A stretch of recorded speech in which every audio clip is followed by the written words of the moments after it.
माननीय महापौर आदरणीय पंतप्रधान मोदीजींच्या राष्ट्र प्रथम आणि विकसित भारत तसेच मुख्यमंत्री महोदयाच्या विकसित महाराष्ट्र या संकल्पनेला अनुसरून आपण देखील पुण्याच्या महापौर म्हणून पुण्याच्या प्रगतीसाठी पुणे प्रथम हा अभिनव ब्रँड आणि व्हिज्युअल आयडेंटिटी विकसित करण्याचा मानस केला आहे। महापौरांच्या या दूरदृष्टीमुळे पुण्याच्या विकासाला केवळ नवी गती मिळणार नाही तर आपल्या शहराला जागतिक स्तरावर एक नवी ओळख प्राप्त होईल। माननीय महापौर,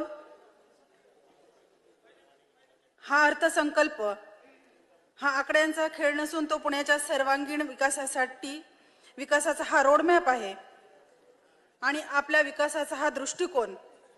या अर्थसंकल्पात सर्वात महत्त्वाची गोष्ट म्हणजे हा अर्थसंकल्प म्हणजे व्हिजन क्लिअर आहे।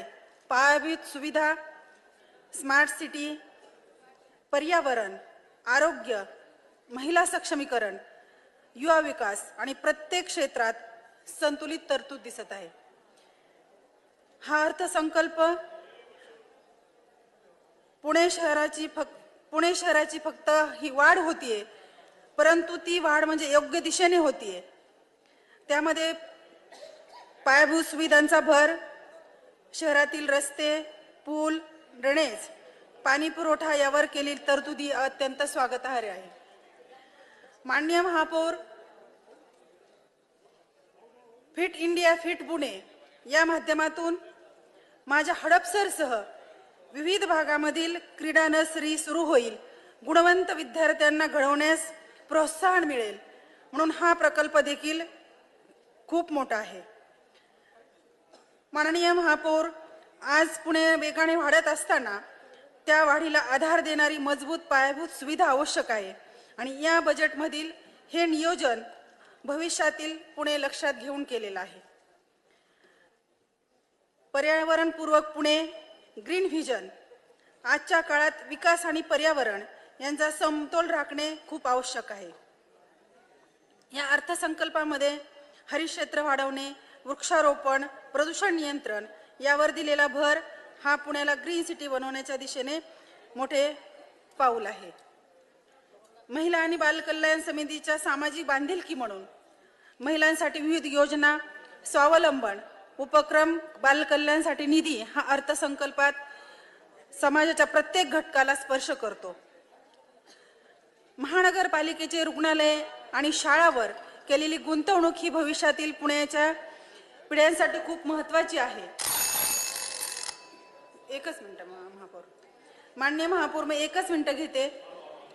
युवकांसाठी संधी आणि रोजगार, युवकांच्या कौशल्य विकास, सुविधा, रोजगार भूमिक योजना या सर्व गोष्टींमुळे पुण्याचा युवा वर्ग हा सक्षम होईल।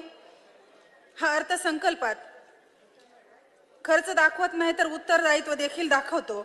आज आपण फक्त एक अर्थसंकल्प मंजूर करत नाही आहोत, आपण पुण्याच्या भविष्यासाठी एक दिशा ठरवत आहोत। हा अर्थसंकल्प म्हणजे विकासाचा संकल्प, नागरिकाचा विश्वास आणि पुण्याच्या प्रगतीचा दृढ हा निश्चय आहे। माननीय महापौर, आज आपण हे बजेट पाहतो आहोत, हे केवळ आजसाठी नाही तर पुढील पिढ्यांसाठी एक मजबूत पाया घालणारे। मला परिपूर्ण विश्वास आहे की बजेटच्या प्रभावी अंमलबजावणीमुळे पुणे शहर अधिक सक्षम, अधिक सुंदर आणि अधिक नागरिकाभिमुख बनेल।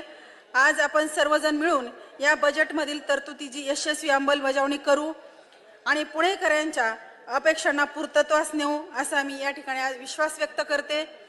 स्थायी समितीचे अध्यक्ष माननीय श्रीनाथजी भीमाले, माननीय महापौर, आपण केंद्रीय राज्यमंत्री माननीय मुरलीधर अण्णा मोहोळ, शहराचे अध्यक्ष धीरजजी घाटे, सभागृह नेते गणेशजी बिडकर यांच्या मनापासून अभिनंदन करते की आपण सर्वांनी मिळून हा अर्थसंकल्प पुण्याच्या दृष्टिकोनातून पुण्याच्या विकासासाठी लोकाभिमुख केलेला आहे। माननीय महापौर,